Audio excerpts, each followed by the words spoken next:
Salut belle âme, ici Christelle, j'espère que tu vas bien. On se retrouve cette semaine pour une nouvelle vidéo autour de la sexualité consciente. Aujourd'hui je vais te parler de l'abstinence volontaire, de pourquoi rentrer en abstinence volontaire et de ses bienfaits et aussi de quelques conseils que je peux te donner à ce sujet-là. En ce qui me concerne, c'est un sujet auquel je suis arrivée en résistant. Autant que possible, autant j'avais l'impression que ça clignotait comme ça, que c'était le moment dans ma vie de faire cette expérience, autant j'ai pas mal résisté et j'ai assez refusé. Pourquoi? Parce que je pense que ce sujet-là est particulièrement poignant et intéressant pour les personnes qui se considèrent avoir une forte libido et qui font partie des personnes qui se disent non, moi, un mois sans rapport sexuel, je vais mourir. C'est pas possible, j'en ai pas besoin. J'ai pas besoin de m'abstenir. Et Dieu seul sait qu'il y a pas mal de personnes qui m'ont dit ça, j'en ai fait partie. Et aussi un paquet d'hommes que j'ai rencontrés m'ont parlé de ça. Mais j'ai rencontré aussi des hommes, et si tu es un homme, je t'invite aussi à considérer ça, des hommes qui m'ont parlé de leurs expériences d'abstinence volontaire et de à quel point ça a changé pas mal de choses dans leur vie, dans leur rapport à leur sexualité et dans leur rapport aux femmes. En ce qui me concerne, c'est quelque chose que j'ai ouvert dans ma période de célibat, qui comme tu le sais maintenant dure depuis 3 ans. J'étais quelqu'un qui n'a jamais connu vraiment de période d'abstinence depuis le début de ma vie sexuelle, tout simplement parce que j'étais tout le temps en couple. Et donc j'ai jamais connu de période de disette ou etc. Donc j'ai jamais eu besoin de me confronter en fait à ce thème-là. Et je fais partie des personnes qui se disent avoir une forte libido. Et à un moment donné, dans mon célibat, je me suis pas privée de continuer à avoir des rapports sexuels. Néanmoins, j'ai commencé à voir effectivement que je répétais une boucle relationnelle, encore et encore et encore, toujours la même. Et surtout que je rentrais en relation vis-à-vis des autres, certes avec un besoin de relationner, mais principalement dicté par ma libido et pas par le fait de réellement rentrer en relation à l'autre. Donc en prenant pas de recul, je me suis rendu compte que je me faisais beaucoup de mal à moi et que je faisais beaucoup de mal aussi, que je traitais pas forcément très bien les partenaires que j'ai eus. Je pense que c'est super chouette de s'abstenir pour apprendre à rentrer en relation avec soi-même, de regarder son énergie sexuelle avec un petit pas de recul et de regarder aussi ses schémas relationnels et ses schémas sexuels. On ne peut pas mourir du manque de sexe et je fais vraiment le distinguo entre s'abstenir de rapports sexuels avec quelqu'un d'autre, ce qui est vraiment ce dont quoi je parle aujourd'hui, et arrêter la masturbation.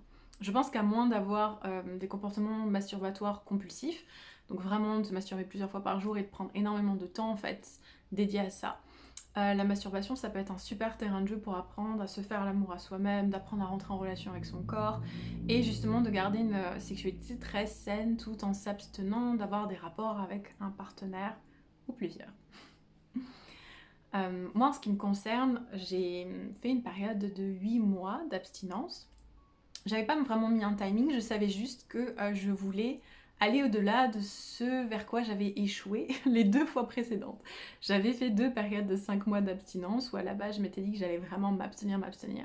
Et au bout de 5 mois, j'ai commencé à avoir vraiment des gros choses qui sont remontées à la surface.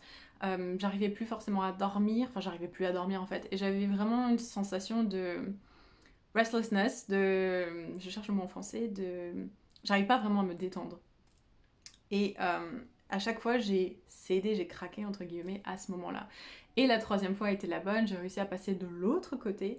Et comment je vis ma libido et ma sexualité et mon rapport aux hommes maintenant a radicalement changé à partir du moment où je suis allée vraiment de l'autre côté de cette peur en fait, de plus avoir de rapport sexuel, de cette peur de plus plaire, de cette peur de plus jouir, de toutes les peurs en fait qui peuvent remonter à la surface pendant l'abstinence. C'est vraiment un super chouette outil pour apprendre à se connaître et prendre un pas de recul sur soi-même. C'est peut-être plus facile pour les personnes qui se considèrent pas forcément très friandes de sexe, mais pour les personnes qui ont une forte libido et qui se considèrent justement très friandes de sexe, je pense que c'est vraiment un truc à vivre au moins une fois dans sa vie pour prendre un vrai pas de recul. Ça permet aussi vraiment d'arrêter ce truc de rentrer en relation avec les autres de manière consommatrice. Je veux pas dire que moi aujourd'hui je ne vais plus du tout avoir des rapports entre guillemets juste de plan cul ou de choses comme ça. Je sais pas exactement ce que je vais faire, mais si je le fais en tout cas, ça va être depuis un autre endroit où j'ai un certain détachement et je sais que je viens pas depuis un endroit où je crois que j'ai un besoin. Mais j'ai une envie, c'est moi qui va décider, et puis ça va être en fonction de la relation avec l'autre que je vais décider si je vais le satisfaire ou pas. Donc vraiment les gros bénéfices que j'en ai vus, c'était de prendre un vrai pas de recul par rapport à mes schémas relationnels toxiques et principalement à tout ce qui est les daddy issues, donc toutes les problématiques qui sont en rapport avec les blessures du père qui me concernent personnellement.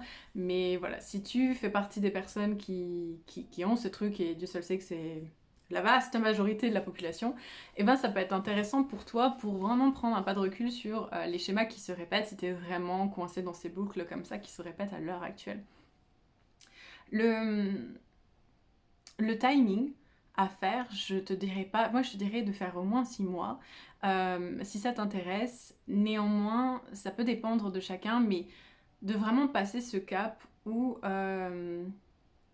t'as passé un moment difficile, entre guillemets, où t'as failli craquer, tu vois. Enfin, comme moi, c'était le cas à chaque fois avec les 5 mois.